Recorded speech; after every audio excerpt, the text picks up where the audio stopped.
This is another episode of the Blessing Show coming to you from the Emotion Studios, and my name is Emmanuel Blessing. And on this episode of the Blessing Show, we are looking at the church as a business model. The church as a business model, and this show is brought to you by the kind support of Gifris Electricals. Contact Gifris Electricals for all your electrical products ranging from electric bulbs, wires, and sockets. There are so much more to get from Gifris Electricals. Visit them at the Casual Toll Booth just at the Tuba Junction opposite the taxi rank, and you can call them on 0534 662 329 0534 662 329, and also contact NF Technologies for all your point of sales devices. They are also into CCTV installations, and they also provide other IT solutions as well. Contact NF Technologies on 0244 982 994 0244 982 994 or 0504 808 008 0504 808 008. That is NF Technologies for all your IT services.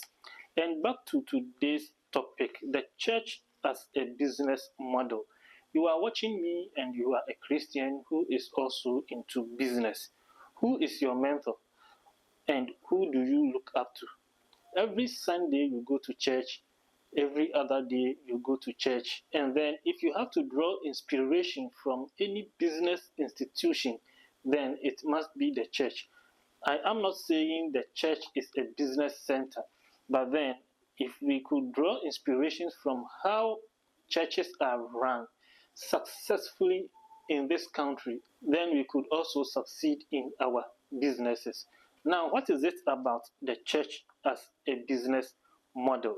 Now, let's look at the work of the pastor as the manager of a business, or we should say entrepreneur, or the CEO, or director of a business. You see, the pastor plants a church and nurtures it to grow. That is one fundamental role of the pastor in the church. They plant churches and nurture them to grow. So, as an entrepreneur or as a Christian business person, you also plant a business and you nurture the business to grow, just as your pastor plants a church and nurtures the church to grow. Now, let's look at how our pastors are so much intentional about growing their churches. You see how our churches even started. Some of them start as prayer meetings. Some even meet on school field or community parks and start evening prayers. And when people begin to see results from the prayers, they invite others to join. And then when the members of the prayer group begin to expand or to grow, then the pastor will seek a place, usually a classroom, where they will be meeting periodically for all nights. And you see that the all-night sessions in the classrooms are more organized than the community park prayer meetings. And so when the all-night also begins to grow and expand in numbers, then you see the pastors will start inviting them on Sundays to meet for fellowship. So it doesn't start at once that the pastor will just come to your house and say, I'm starting a church, come and be my member. They started from somewhere. And so we can employ the same strategy in our businesses. For instance, you are a dressmaker or you are a fashion designer. You don't just approach people and say, come and sew your clothes with me. It starts from building some kind of relationships with them. And when the relationship is there, it is said that people feel comfortable working with friends and people they can trust. So when the relationship or the friendship begins to grow and trust develops within the relationship, then it will be very much easy for you to pull them to do business with you. Just as the pastor starts from somewhere and gradually migrates the prayer meeting group members into church members. And when the pastor plants a church, it doesn't end there. They take their time, they make conscious efforts to grow the church. How is this done? we look at it. But before we move on, let me remind you this show is coming to you from the Emotion Production Studios, and it is proudly supported by Gifres Electricals and NF Technologies. Now, how does your pastor grow the church? The pastor is the business owner and the church members are his clients. How do pastors treat church members? And how do Christian business people treat their clients? Is this something the pastors are doing differently? Because mostly we have churches that are planted in a small area. Within a short time, the churches begin to grow and expand, and after some few years, there are so many branches.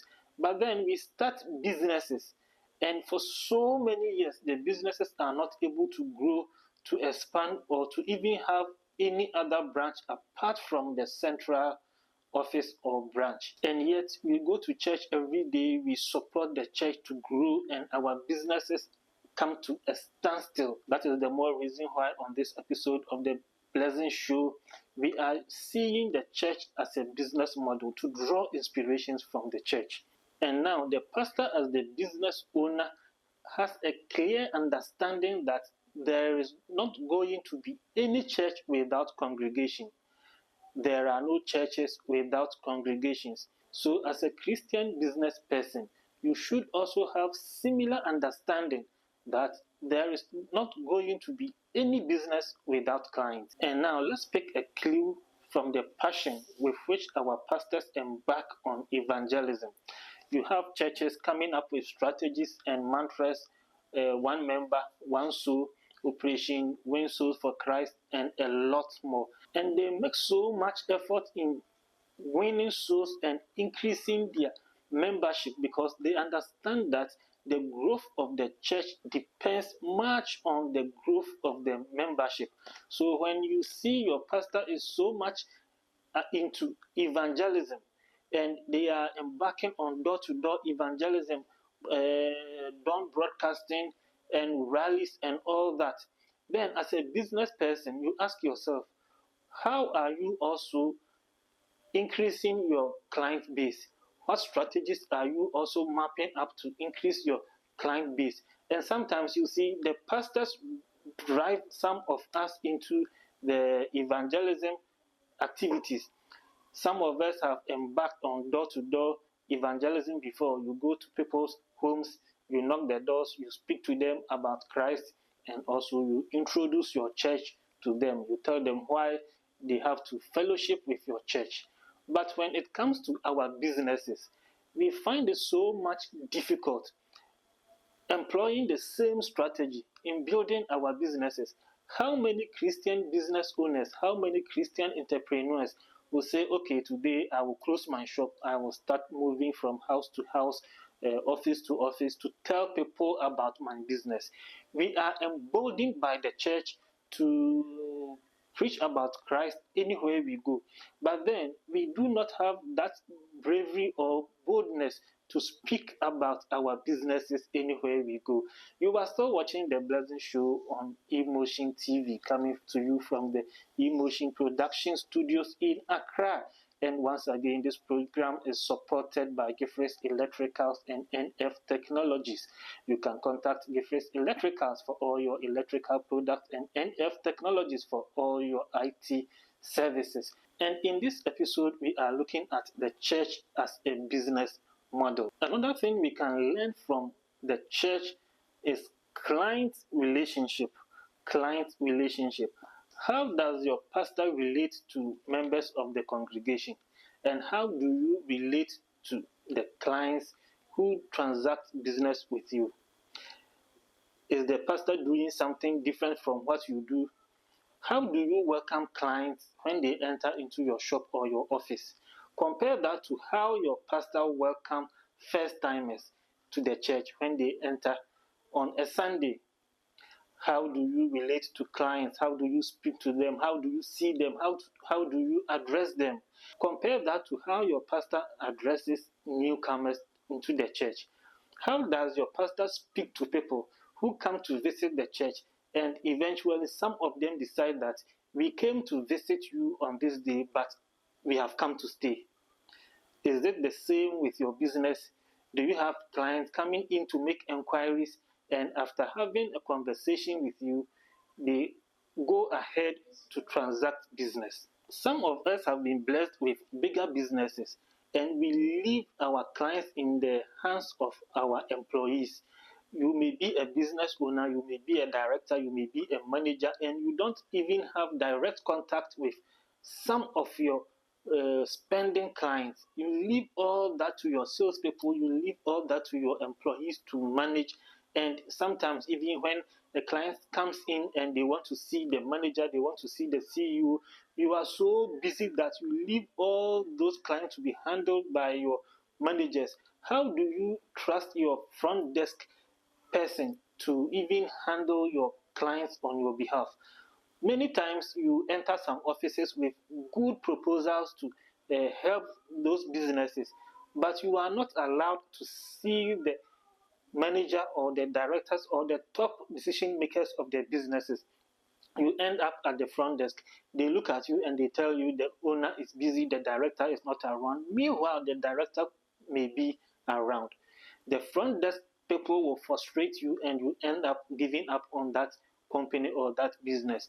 Meanwhile, you may be that person the business owner has been praying to meet in his entire business life. You end up at his office and the front desk will frustrate you till you leave that place. So, when you are a business owner, what structures do you build around yourself? Are people able to see you easily? Sometimes, for security reasons, these things are supposed to be done. But how do you bring up your front desks so they can see the number of people coming in to see you, so you don't miss an opportunity to meet somebody who could have made a difference in your business? The pastor, as a business owner, welcomes every new person in the church. As a matter of fact, there are some pastors who intentionally go to stand at the back of the church and shake hands with every single member of the church who is coming out of the church, and see how delightful it looks when you are coming out of the church building and the pastor is standing there to shake hands with you and say some pleasant words to you. Imagine the same way if the manager or the CEO of a company can meet a client at the car park or somewhere and shake hands with the person. See the joy that could be elevated in the heart of such a client. And we can also look at client retention. What efforts do the churches make to retain their members? How do churches make effort to retain their members? We can look at visitation. The churches embark on visitation not only to visit backslided members or absentee members, but even members who are regular at church. The pastors sometimes make the deliberate effort to visit them to see how they are doing in life, how business is going, how their family lives are going, and they pick a clue from those visitations. And when they come back on Sunday to preach, they craft the message that will address the needs of their members. So the pastor is not in isolation from his members. He gets closer to them, he tries to understand what they are going through, and he organizes prayers for them. He organizes programs that will meet the needs of the members. So, as a business owner, how often do you make the effort to visit some of your loyal clients? How often do you get closer to them to understand their needs, to understand what they go through in their business, how the economy is impacting their businesses, and how do you use such information to build strategies to serve them better? You see, the church is doing well. We are part of the success stories of the churches, and we can't do businesses and fail.